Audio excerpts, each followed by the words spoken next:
Hallo, herzlich willkommen zum neuen Film hier in der Aquarellwerkstatt. Heute geht es mal wieder um die Technik von dunkel nach hell. Das heißt, ich arbeite erst die dunklen Flächen des Bildes aus und lasiere dann mit einem hellen Farbauftrag darüber. Du meinst, das geht nicht im Aquarell? Lass dich in diesem Video davon überzeugen.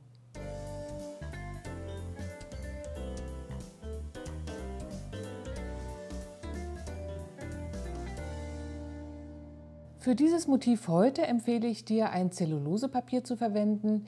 Nicht das bei mir übliche Baumwoll-Büttenpapier, denn für diese Technik benötigen wir ein stark oberflächenverleimtes, kurzfaseriges Aquarellpapier. Wir werden im letzten Schritt des Motives Farbe wieder abheben und deshalb ist die Oberflächenverleimung so wichtig. Bei den Büttenpapieren gibt es nicht so eine starke Leimschicht, die Farbe sinkt eher ein und deshalb ist es schwieriger, dort wieder Farbe herauszuheben. Unter dem Video verlinke ich dir wie immer die Materialien, mit denen ich hier arbeite. Auch das Papier ist dabei, du kannst also über diese Links einfach das entsprechende Papier bestellen. Es gibt hier in meinem YouTube-Kanal ja schon einige Bilder, die mit dieser Technik von dunkel nach hell gemalt sind. Wenn du noch tiefer in diese Technik einsteigen möchtest und auch die Basic-Übungen zum Mischen, zum Beispiel der dunklen Farbschattierungen, erlernen möchtest, dann empfehle ich dir meinen Online-Videokurs von dunkel nach hell. Dieser Kurs beinhaltet besagte Basisübungen und 2 schöne maritime Motive. Ich setze den Link zum Kurs auch in die Videobeschreibung unter dem Video. Wenn dir unsere Arbeit hier in der Aquarellwerkstatt gefällt und du unsere Videos vielleicht auch regelmäßig schaust und nacharbeitest, dann freuen wir uns über einen Like oder einen Kommentar unter dem Video. Auch die Möglichkeit der finanziellen Unterstützung für unseren Kanal gibt es. Du kannst unsere Arbeit hier wertschätzen und unterstützen, zum Beispiel mit 2 Euro, 5 Euro oder 10 Euro monatlicher Unterstützung. Den Link dazu findest du unten in der Videobeschreibung. Vielen Dank an alle die hier den Kanal schon unterstützen. Das hilft uns wirklich sehr, hier regelmäßig gute Aquarellvideos für euch hochzuladen. Nun geht's aber los mit dem Malen. Viel Spaß dabei! Die Materialien für das heutige Motiv sind folgende Farben: Kobalttürkis Light, Opernrosa von Winsor Newton, Französisch Ultramarin und Indisch Gelb von der Firma Schminke. Ich arbeite auf dem Zellulosepapier von Hahnemühle Le Rouge. Das Format ist ungefähr DIN A4. Die Pinsel sind aus meiner eigenen Pinselkollektion: der Eichhörnchenhaarpinsel in der Größe 12, ein Rotmarderhaarpinsel Größe 10, ein synthetischer Pinsel Größe 6 und der Flachpinsel zum Auswaschen von Da Vinci in der Größe 14. Außerdem benötige ich die kleine Sprühflasche. Heute arbeite ich überwiegend mit den 3 Grundfarben Indisch Gelb, Französisch Ultramarin und Opernrosa. Hier auf diesem Farbkreis können wir sehen, welche Mischmöglichkeiten ich mit diesen Farben habe. Es können hier zum Beispiel leuchtende Orangetöne, schöne Violettvariationen und einige gedämpfte Grüntöne entstehen. Alle 3 Grundfarben zusammengemischt ergeben ein Grau, welches je nach dominierender Farbe eine warme oder kühle Farbtemperatur haben kann. Zunächst werden für dieses Motiv die dunklen Bereiche gemalt. Hier bei diesem rostigen alten Ankerring können wir die schattigen Bereiche recht gut erkennen. Auch in den Seilen gibt es ganz deutlich definierte dunkle Bereiche, die jetzt zunächst auch mit der dunklen Farbe gemalt werden müssen. Skizze und Referenzfoto bekommen die Unterstützer dieses Kanals wieder per Mail zugeschickt.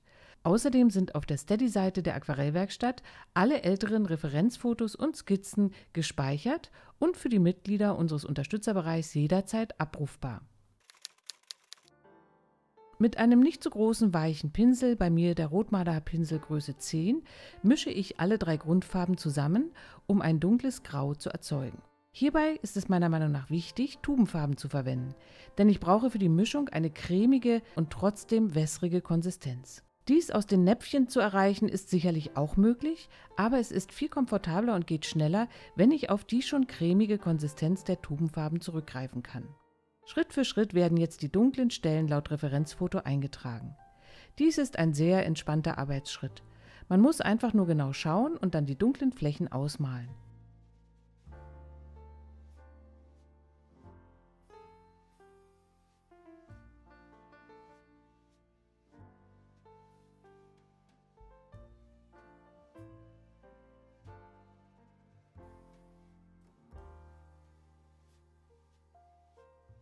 Hier habe ich einen kleinen Fehler in meiner Skizze entdeckt und korrigiere jetzt die Form des Seiles schnell.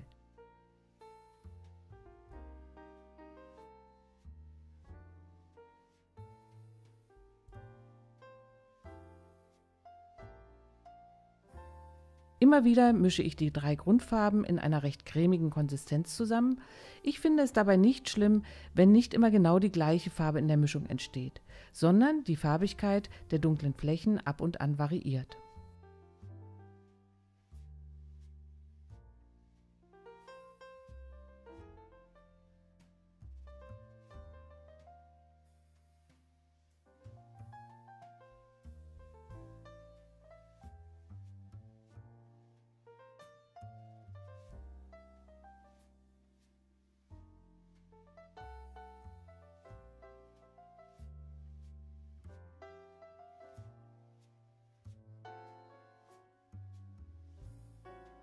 Einige Spritzer mit der dunklen Farbe bringen jetzt schon ein wenig Struktur.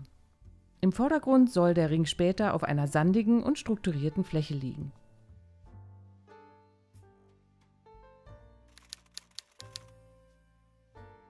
Jetzt ist es wichtig, das Bild wirklich gut trocknen zu lassen. Meist mache ich an diesem Punkt einige Stunden Pause oder arbeite sogar erst am nächsten Tag weiter. Dann ist die Farbe gut ins Papier eingezogen und die Gefahr ist geringer, dass ich beim Darüberlasieren die untere Farbe so sehr anlöse, dass der dunkle Farbauftrag verschwindet. Mit einer kräftigen Mischung aus Gelb und Rot arbeite ich mit zügigen und leichten Bewegungen über die Fläche des Rings hinweg. Ein wenig Blau nehme ich in die Farbmischung mit hinein, so entsteht eine schöne Rostoptik und das Orange wird nicht zu leuchtend.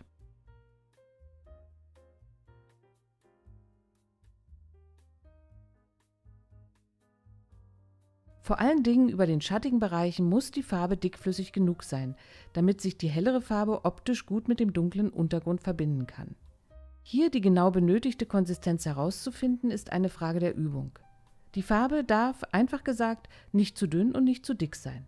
In jedem Fall ist viel Wasser mit im Spiel und das Papier steht auch leicht geneigt, sodass die flüssige Farbe nach unten fließen kann und sich am unteren Rand ein Tropfen bildet. Durch den Fluss der Pigmente entstehen schöne Farbverläufe und da das französisch Ultramarinblau ein stark granulierendes Blau ist, sorgt es auch hier für die Rostoptik auf der Oberfläche.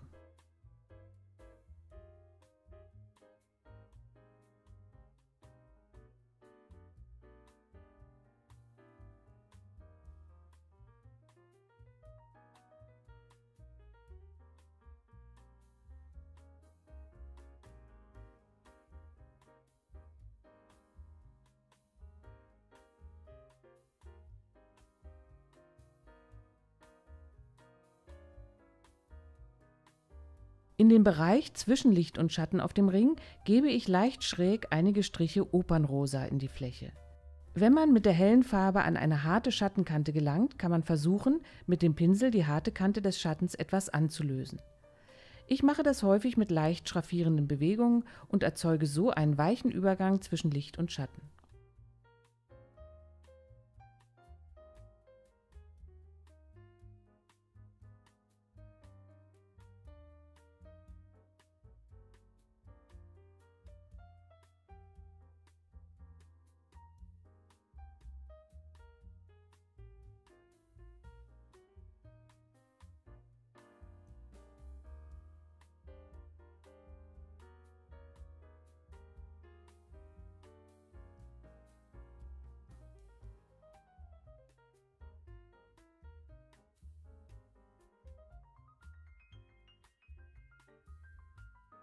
Mit der Sprühflasche setze ich noch ein paar Strukturen aufs Papier und ich tropfe auch einige Spritzer Cobalt Türkis Light in die rostige Oberfläche des Rings. Dieser komplementäre Kontrast zwischen Grün und Rot gibt noch einmal eine Prise Spannung in den Farbauftrag. Nun arbeite ich mit verschiedenen Mischungen aus allen 3 Grundfarben und etwas Cobalt Türkis Light die Seile aus. Es kann auch sein, dass diese Seile Tower heißen, da bin ich mir jetzt nicht ganz sicher. Ihr könnt ja mal in die Kommentare schreiben, falls ihr da genaueres Wissen habt. Ich arbeite hier wieder mit leicht schraffierenden Bewegungen und versuche die harten Schatten mit dem Pinsel etwas anzulösen. Die Farben variieren jetzt häufig. Es geht mir hierbei darum, die Farbtemperatur von warm nach kalt gelegentlich zu ändern und so den Farbauftrag abwechslungsreich zu halten.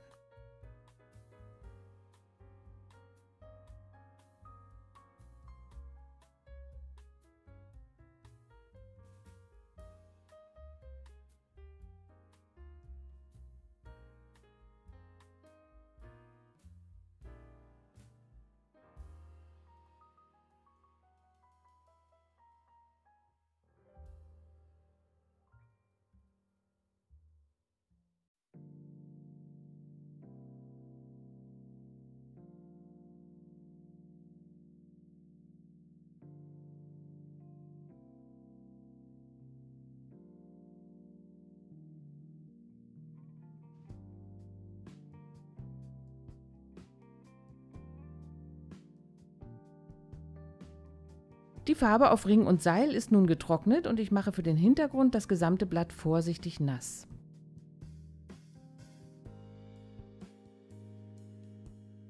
Mit dem großen Pinsel tropfe ich dann eine ziemlich schmutzige Mischung aus Rot und Gelb auf die Fläche und lasse die Farben ungehindert auf dem Blatt fließen. Der Pinsel hilft noch ein wenig nach, wo eventuell Lücken entstanden sind, aber diese Fläche sollte sich jetzt quasi von alleine malen.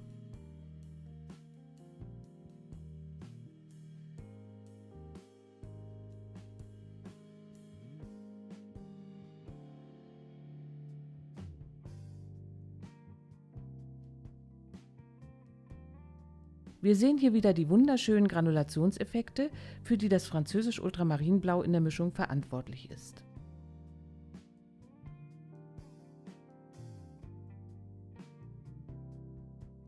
Einige Tropfen einer etwas bläulicheren Mischung setze ich hier in den unteren Bereich. Hier spielt wieder die Abwägung der Farbtemperatur die entscheidende Rolle.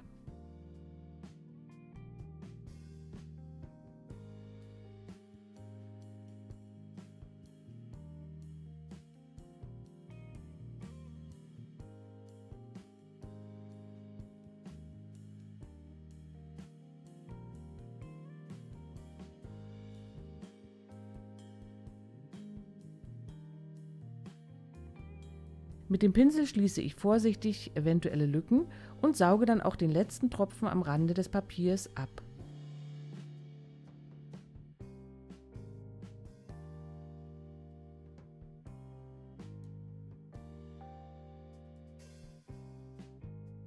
Ein paar Spritzer in die noch nasse Fläche geben zusätzliche Struktur.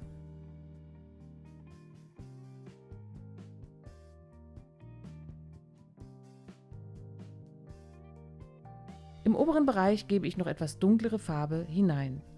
Das funktioniert jetzt noch ganz gut, da das Papier immer noch sehr nass ist.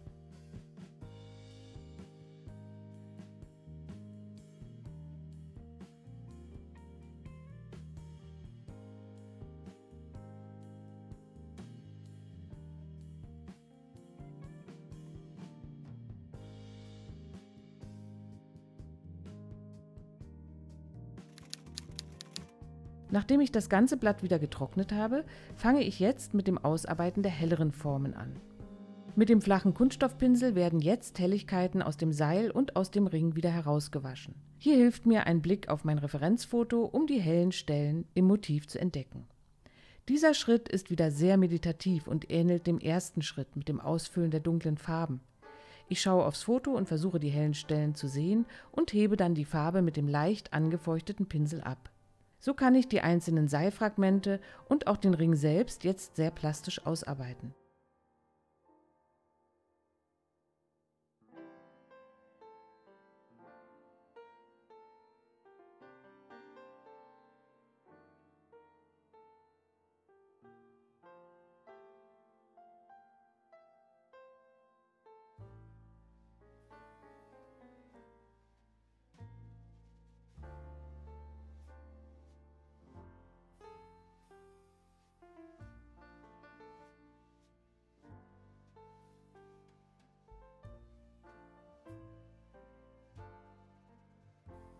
An der Unterkante des Ringes erzeuge ich noch einige Unschärfen. Hier soll der Ring weich im Sand liegen und deshalb wasche ich an diesen Stellen ein paar kleinere Formen aus.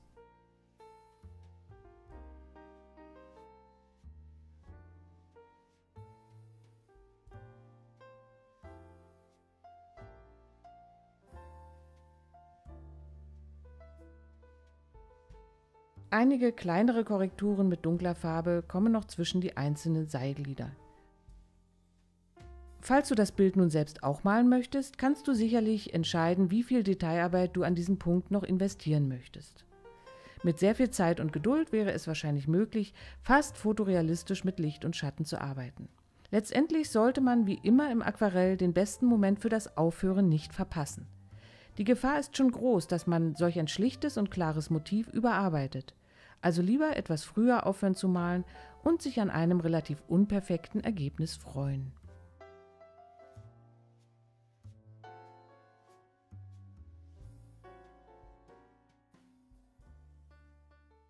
Ich hoffe, das Motiv in der Technik von Dunkel nach Hell hat dir heute Spaß gemacht und du hast Lust, es jetzt auch einmal auszuprobieren. Noch einmal der Hinweis auf meinen Online-Videokurs, wenn du noch mehr von dieser Technik erfahren willst. Den Link dazu findest du, wie auch alle Materialien, unten in der Videobeschreibung.